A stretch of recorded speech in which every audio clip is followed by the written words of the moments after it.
Well, the sensory room is a calm and regulating space for all students at Jefferson. It can be used to help regulate emotions, it can be used to help regulate body. It can also be used as a space to help alert students who may need to focus more in the classroom. Some kids utilize it as needed if they just need a space to take a break. So the sensory room is really for anyone here at Jefferson. Students obviously are kind of the main priority.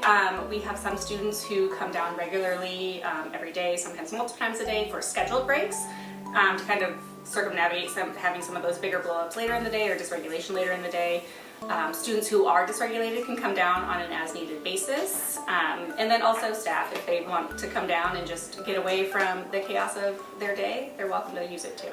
So I like to say that students can't read while they're running from a lion, and sometimes that's what school can feel like to some of our kids with sensory difficulties. So we need to be able to get them to a calm and regulated state so that they can be ready to learn in the classroom. This space is also used for children that have some emotional difficulties, regulating those emotional responses to situations, so they can come down here, find some activities that are calming to them, reset themselves, and then head back up to the classroom to learn. It's important to know that this room is not a free-for-all playground. The activities that are provided to our students are individualized and they're purposeful. So we take some time getting to know each of our students, what is calming to them, what is more alerting.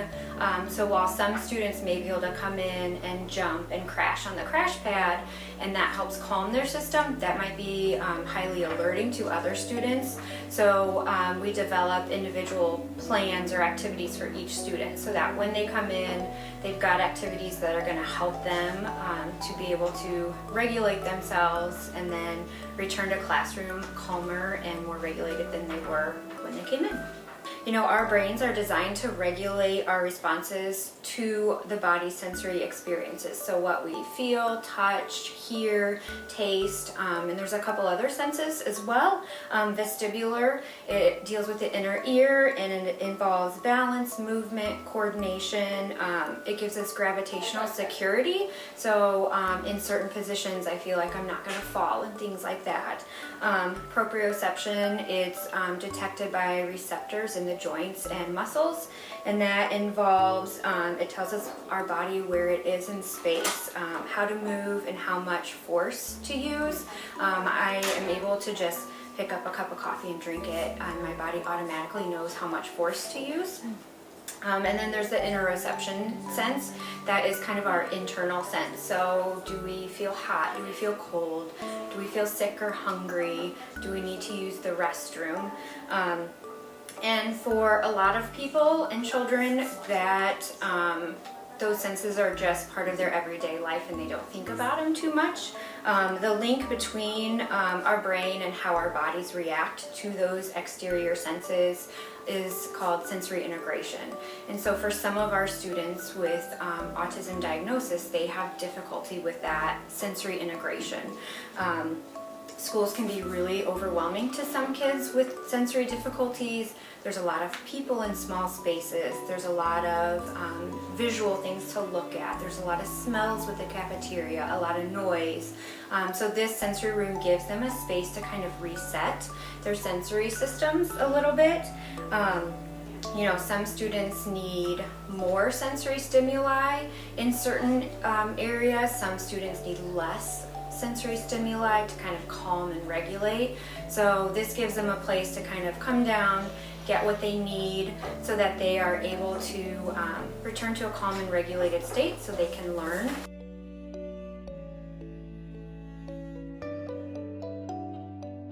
We have a light box that serves as a stool, as well as it lights up and kind of creates a calming effect for students. A hexagon light that is touch activated, where they can make different patterns with different lights, and the texture wall can help with calm, soothing, kind of rhythmic, repetitive motions. Sensory spots that can be used for the same thing with the texture, or also as spots that can be put along the ground to make a path. or an obstacle course, a squeeze chair. This can be used multiple different ways. You can sit in it to feel a hug. You can sit on it like you would a horse and rock back and forth. You can lay it on the ground, and the breathing boards can be used to help focus on breathing, concentrate on breathing. We also have a crash pad. Students can fall on this, punch it to release energy. They can roll on it, relax on it. We have a sound machine that can be used to block out outside noise, listen to soothing sounds. We have a busy board. The busy board has lots of different aspects to it, including texture, some sensory stimulation, fidget opportunities. It kind of helps calm the hands and the mind. Heavy weighted balls, and students can carry them around the room through an obstacle course, toss them back and forth. It provides heavy work opportunities. And we have a balance beam, again, to kind of walk across. We use that with the heavy balls as well. It just promotes that focus and self-control. We have a rocker, and rocking is very soothing to students because of that rhythmic motion. We have a tent, and that provides a space away from all of the extra stimulation, or a place to rest when needed. Inside that tent there's a blanket, there's a pillow. When you squeeze the pillow, it provides kind of a soothing vibration for students. We also have a projector light that you can turn off the regular lights and have the projection on, and it creates a nice calming effect for students to be able to be in a dark room and kind of just focus on those soothing lights.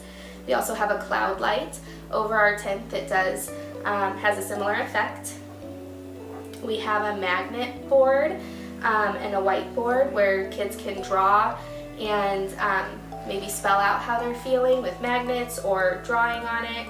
Our sand and light table, the top is a whiteboard for the same purpose, but when you take it off, it has soothing lights, it has sand, a balance ball seat that can be used to get rid of some extra energy because they're focused on stabilizing the core.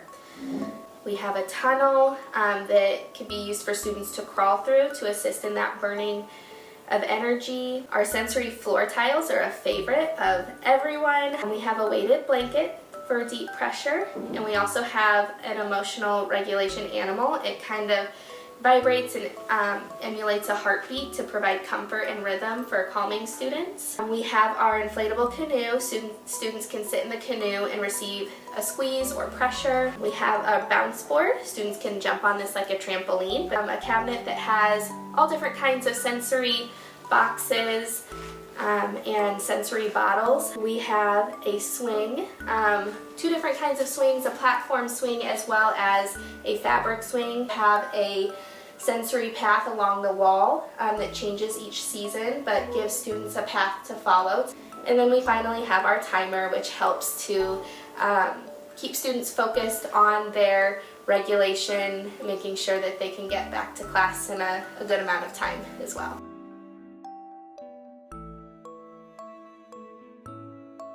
So it kind of started last year. Mrs. Housen and I were participating in an autism training through the Autism Collective, and one of the sessions was on sensory systems and supports, and it really just kind of got us thinking about how Jefferson has a need for students to be more regulated, and we have a high percentage of students with autism and just behavior disorders. And so we just kind of brought the idea to Mrs. Wyman, and she really liked it, and so she started looking into kind of the logistics of it. Do we have space? Do we have funding? Kind of what that would look like. And once we sort of knew this idea could become a reality, we brought Mrs. Gillette in to help us with that sensory piece because that is kind of her area of expertise. So we just started brainstorming different ideas for what could be in the room, what we could use, and then just started making a list and seeing how that went. We received funding from the Jefferson Building Fund with Mrs. Wyman's permission. We got money from the Jefferson PTO. Mrs. Franklin, the Director of Student Support Services, also offered some of her budget to us. Our maintenance guys here at Jefferson helped install all the different items, so really it was just kind of a labor of love of everybody here, knowing that it would support all of our students.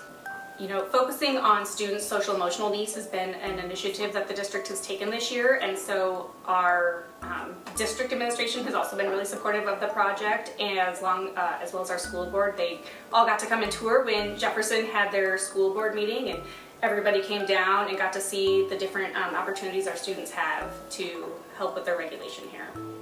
Parker, do you like the sensory room? Yes, I sure do.